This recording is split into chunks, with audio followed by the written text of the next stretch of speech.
Small Holdings in India and Their Remedies by Babasaheb Ambedkar. 5. Critique of the Remedies. The proposal to enlarge the existing holdings, which is brought forward as a cure to the ills of our agriculture, can be entertained only if it is shown that farms have diminished in size while the agricultural stock has increased in amount. Facts regarding the size of farms have already been recorded. It only remains to see if the agricultural stock has increased. Mr. K. L. Datta, in his exhaustive survey, says F21 178, most of the Indian witnesses whom we have examined appear to be under the belief that there has been a decrease in the supply of agricultural products owing to the inefficient tillage of land.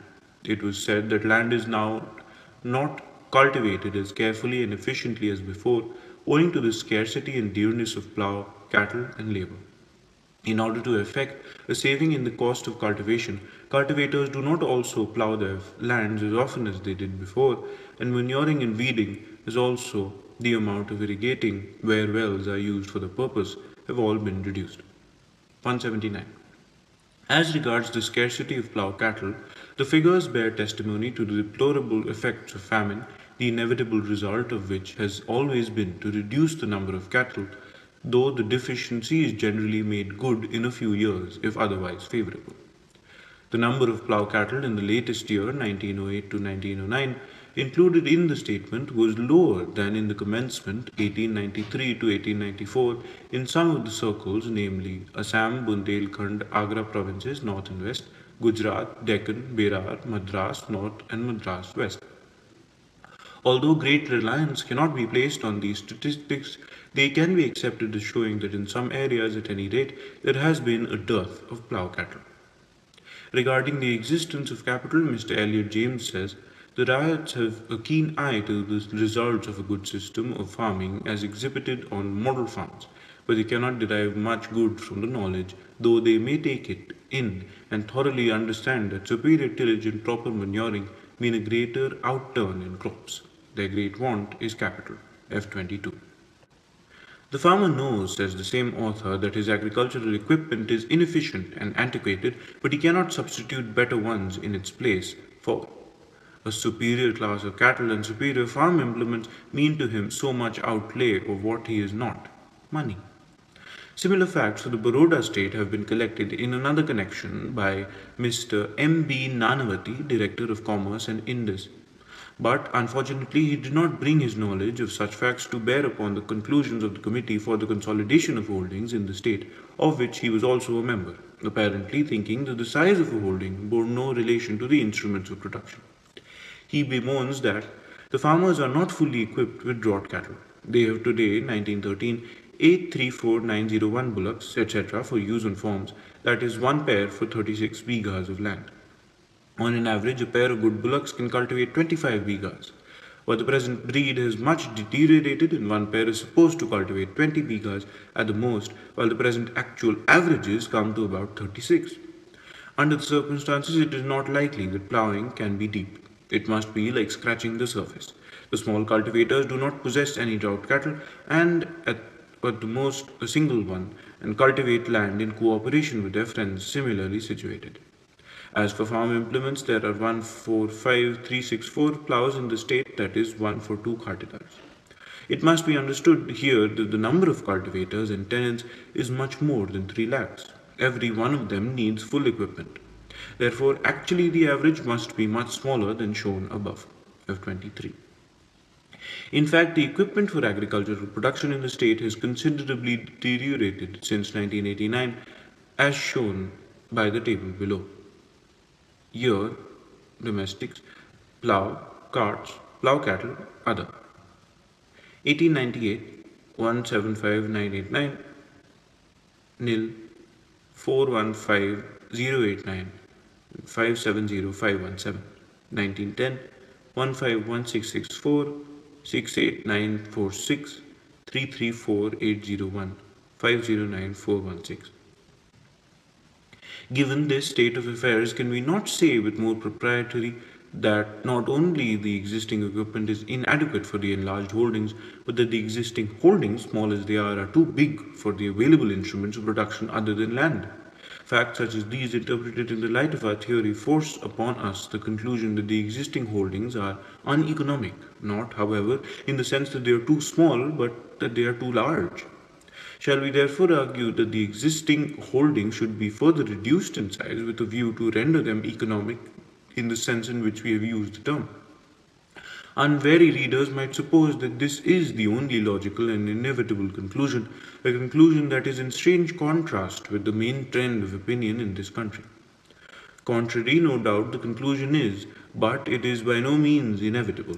Far from our premises, we can, with perfect logic and even with more cogency, argue for increase in agricultural stock and implements, which in turn will necessitate enlarged holdings, which will be economic holdings as well. Consequently, the remedy for the ills of agriculture in India does not lie primarily in the matter of enlarging holdings, but in the matter of increasing capital and capital goods. That capital arises from saving, and that saving is possible where there is surplus is a commonplace of political economy. Does our agriculture, the mainstay of our population, give us any surplus? We agree with the answer, which is unanimously in the negative. We also approve of the remedies that are advocated for turning the deficit economy into a surplus economy, namely by enlarging and consolidating the holdings. What we demur to is the method of realizing this object, for we must strongly hold that the evil of small holdings in India is not fundamental but is derived from the parent evil of the maladjustment in a social economy. Consequently, if we wish to effect a permanent cure, we must go to the parent malady. But before doing that, we will show how we suffer by a bad social economy. It has become a trite statement that India is largely an agricultural country, but what is scarcely known is that notwithstanding the vastness of land under tillage, so little land is cultivated in proportion to her population. Mullal's figure for the year 1895 clearly demonstrate the point. Acres per inhabitant in 1895. Great Britain 0.9, Ireland 3.3, France 2.3, Germany 1.7, Russia 5.6, Austria 2.5, Spain and Portugal 2.9, USA 8.9, India 1. That since 1895 the situation, however, has gone from bad to worse, figures eloquently bear out. 1881, 1891, 1901, 1911. Bengal 1.5, 0.8, 1.1. Bombay 1.7, 1.6, 1.4, 1.3. Madras 1.3, 0.3, 0.6, 0.7. Assam nil 0.5, 0.7, 0.8. Punjab 1.2, 1.3, 1.05, 1.1. Oudh 0.8, 0.7, 0.73, 0.75. NWP nil 0.8, 0.73, 0.75. Burma nil 1.5, 1, 1.09. Central provinces 1.6, 2.4, 1.8, 1.8. B India 1.04, 1, 0.8, 0.8. Now, what does this extraordinary phenomenon mean? A large agricultural population with the lowest proportion of land in actual cultivation means that a large part of the agricultural population is superfluous and idle. How much idle labor there is on Indian farms, it is not possible to know accurately. Since James Card, who was the first to notice the existence of this idle labor, estimated in 1884 that a square mile of land in England cultivated highly gives employment to 50 persons in the proportion 25 men, young and old, and 25 women and boys. If 4 times that number, or 200, were allowed for each square mile of cultivated land in India, it would take up only 1/3 of the population. F24.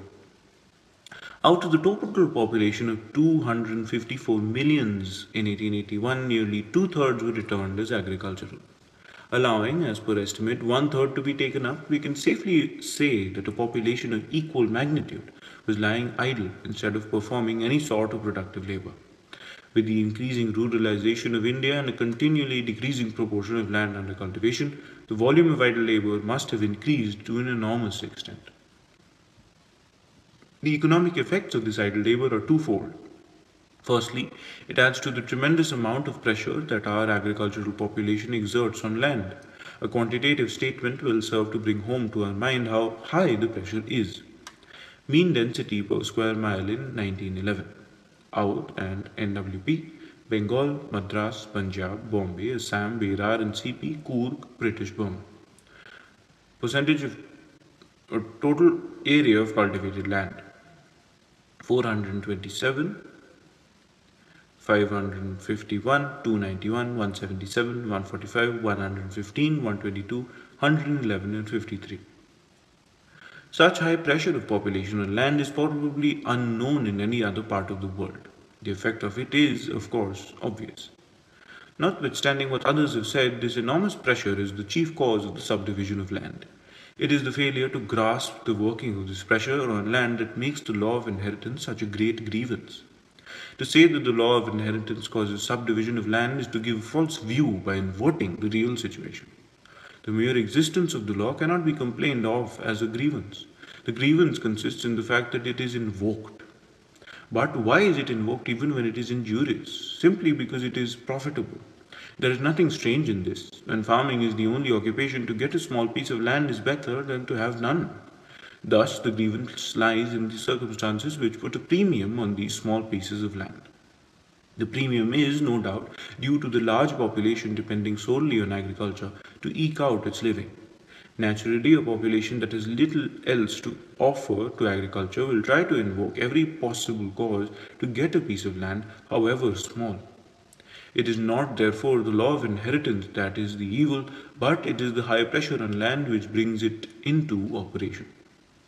People cultivate the small piece not because their standard of living is low, as Professor Jevons seems to think at 25, but because it is the only profitable thing for them to do at present. If they had something more profitable to do, they would have never preferred the small piece. It is therefore easy to understand how the universal prevalence of the small farms of petite culture is due to this enormous pressure on land.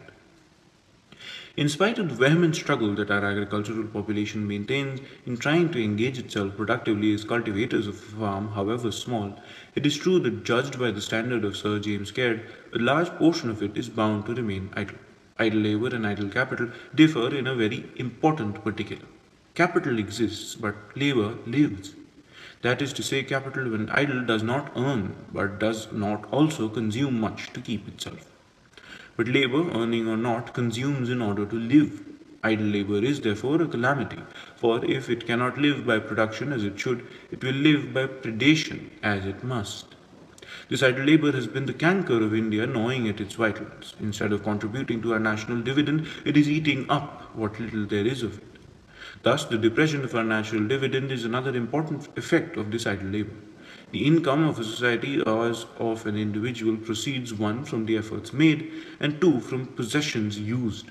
It may be safely asserted that the aggregate income of any individual or society must be derived either from the proceeds of the current labour or from productive possession already acquired. All that society can have today, it must acquire today or must take out of its past product. Judging by this criterion, a large portion of our society makes very little current effort, nor does it have any very extensive possessions from which to derive its sustenance. No doubt that our economic organization is conspicuous by way of capital. Capital is but crystallized surplus, and surplus depends upon the proceeds of effort. But when there is no effort, there is no earning, no surplus, and no capital. We have thus shown how our bad social economy is responsible for the ills of our agriculture. We have also proved how our entire dependence on agriculture leads to small and scattered farms. How a large portion of our population, which our agriculture cannot productively employ, is obliged to remain idle, has been made clear. We have also shown how the existence of this idle labour makes ours a country without capital. This being our analysis of the problem, it will be easy to see why the remedies for consolidation and enlargement under the existing social economy are bound to fail.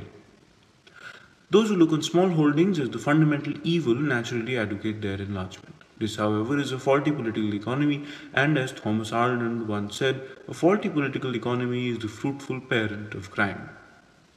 Apart from the fact that merely to enlarge the holding is not to make it economic, this project of artificial enlargement is fraught with many social ills. The future in the shape of any army of landless and dispossessed men that is to be bound to give rise to it neither cheerful from the individual nor agreeable from the national point of view. But even if we enlarge the existing holdings and procure through capital enough of it and capital goods to make them economic, we will not only be not advocating the proper remedy, but we will end up in aggravating the evils by adding to our stock of idle labor, for capitalistic agriculture will not need as many hands as now required by our present day methods of cultivation. But if enlargement is not possible, can we not have any consolidation? It can be shown that under the existing social economy, even consolidation is not possible. The remedy for preventing subdivision and fragmentation of consolidated holdings cannot be expected to bring real relief. Instead, it will only serve to be a legal eyewash. This becomes easy of comprehension if we realize at the start what the one-man rule of succession means in actual practice. For this, we shall have to note the changes it will introduce in the survey records. At present, according to the Bombay Land Revenue Code, Chapter 1, Section 3, Clause 6, survey number means a portion of land of which the area and other particulars are separately entered under an indicative number in the survey records of the village, town, or city in which it is situated, and includes a recognized share of a survey number. Again, by Clause 7, recognized share of a survey number means a subdivision of a survey number separately assessed and registered. After the adoption of the one-man rule of succession, a survey number will be made to cover a piece of land which will be of the size fixed for an ideal economic holding. Secondly, it will be necessary to refuse separate registration to any subdivision of such a survey number, that is, in order that a piece of land should be registered with a separate and a distinctive survey number, it must not be below the economic limit. Then too, this survey number covering a piece of land large enough to be styled economic will be registered in the name of one person. This is precisely what will happen if we put into practice the project of the Baroda Committee. Mr. Keatinge, instead of having one survey number covering a large and compact holding, will have in the name of one person many survey numbers covering a unit of land composed of small and scattered fields. Abandoning Mr. Keatinge's scheme as serving no practical purpose, the one-man rule of succession to a consolidated holding means in practice refusal to recognize legally a piece of land if it were below a certain size. Now, this refusal to recognize smaller pieces of land, it is claimed, will prevent the subdivision of a consolidated holding. Subdivision of land may be due to many causes, the operation of which is rendered economic or uneconomic by the nature of the occasion which evokes it. Not to allow subdivision on any ground, as does Mr. Keatinge, is to cause a serious depreciation of the value of land. But if subdivision is needed as when the stock is depleted, not to grant it as to create an uneconomic situation is a result just opposite of what is intended to be achieved. Apart from this, to prevent subdivision legally is not to prevent it actually, if necessitated by the weight of economic circumstances. Granting the pressure of population on land and the scanty agricultural equipment, evils to which the authors of consolidation and enlargement have paid no attention, we must look forward to the subdivision of holdings. If we legislate in the face of this inevitable tendency and refuse to record on our survey holdings below a certain limit required for a separate survey number, we will not only fail to cure what we must know we cannot, at least by this means, but will help to create a register that will be false to the true situation. Criticism of the means for preventing subdivision and fragmentation, it will not take us long to state our view as regards the project of consolidation. Consolidation and its conservation are so intimately connected that the one cannot be thought of without the other. Now, if we cannot conserve a consolidated holding, is it worth our while to consolidate, however feasible the project may be? This work of Sisyphus will not fail to fall to our lot unless we make effective changes in our social economy. As the evils of the surplus and idle labor which will be added on to by the consolidation and enlargement of holdings are likely to outweigh their advantages, the proposal does not find much favor at the hands of Professor Gilbert Slater, F26. As against Professor Slater, we hold that the evils are avoidable, and it is because we are anxious to avoid them that we wish to advocate different remedies for bringing about the enlargement of holdings. Consequently, we maintain that our efforts should be primarily directed towards this idle labor, F27. If we succeed in sponging off this labor in non-agricultural channels of production, we will at one stroke lessen the pressure and destroy the premium that at present weighs heavily on land in India. Besides, this labor, when productively employed, will cease to live by predation as it does today, and will not only earn its keep but will give us surplus, and more surplus is more capital. In short, strange though it may seem, industrialization of India is the soundest remedy for the agricultural problems of India. The cumulative effects of industrialization, namely a lessening pressure and an increasing amount of capital and capital goods, will forcibly create the economic necessity of enlarging the holding. Not only this, but industrialization, by destroying the premium on land, will give rise to few occasions for its subdivision and fragmentation. Industrialization is a natural and powerful remedy, and it is to be preferred to such ill conceived projects as we have considered above. By legislation, we will get a sham economic holding at the cost of many social ills. But by industrialization, a large economic holding will force itself upon us as a pure gain. A remedy for the enlargement of as for the consolidation of holdings as well as for the preservation of consolidated holdings reduces itself to this. We prefer to cure agricultural by the reflex effects of industrialization. Lest this might be deemed visionary, we proceed to give evidence in support of our view. How agricultural improves by the reflex effects of industrialization has been studied in the United States in the year 1883. We shall quote in extenso the summary given by the London Times.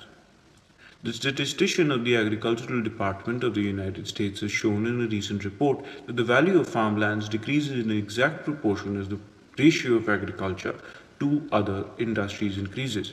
That is, where all the labor is devoted to agriculture, the land is worth less than where only half of the people are farm laborers and where only a quarter of them are so engaged to farms, and their products are still more valuable.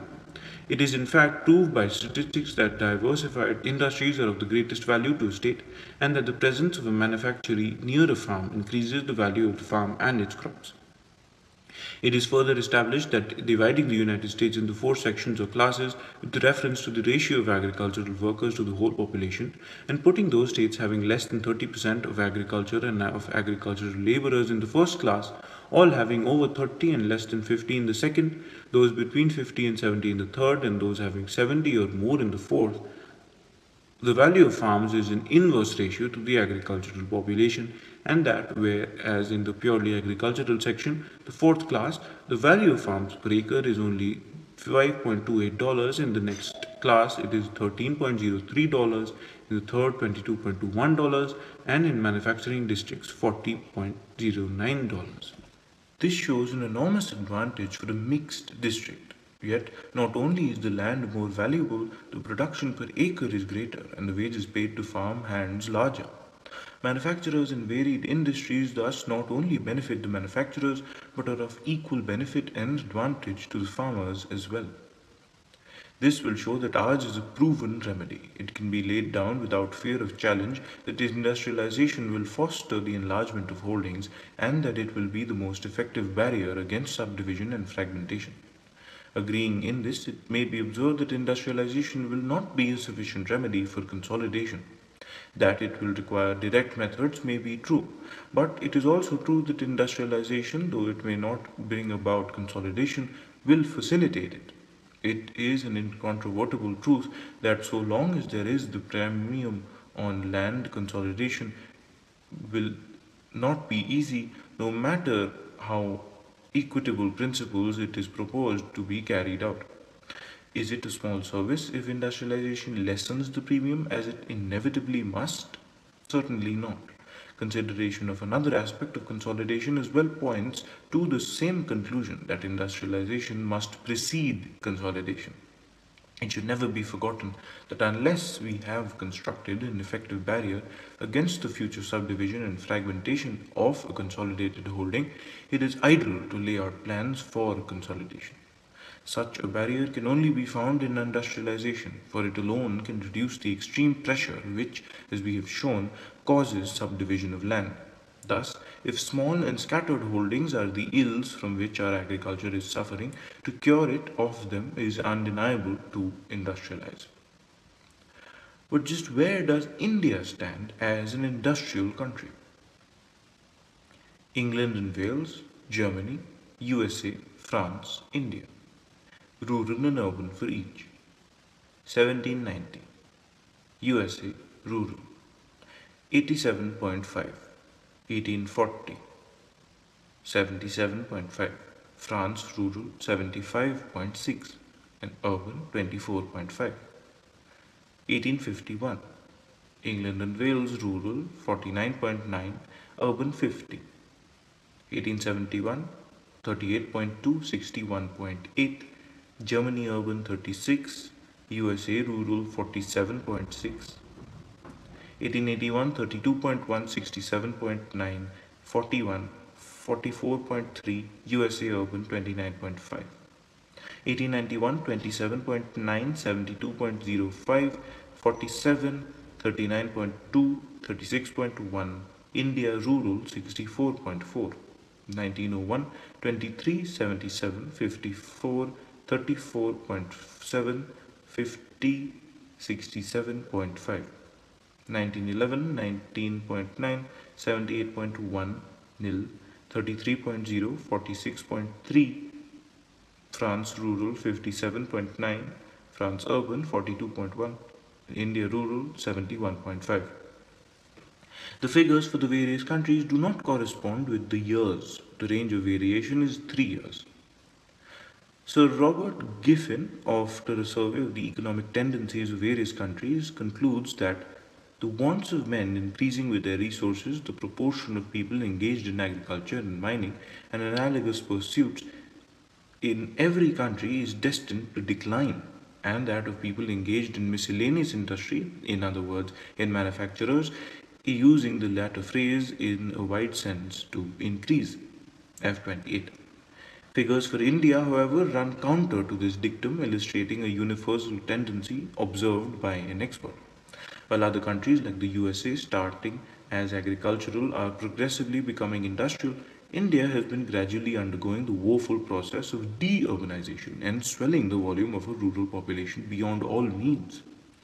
The earlier we stem this ominous tide, the better, for notwithstanding what interested persons might say of 29, no truer and more wholesome words of caution were ever uttered regarding our national economy than those by Sir Henry Cotton when he said, "There is danger of too much agriculture in India." The end.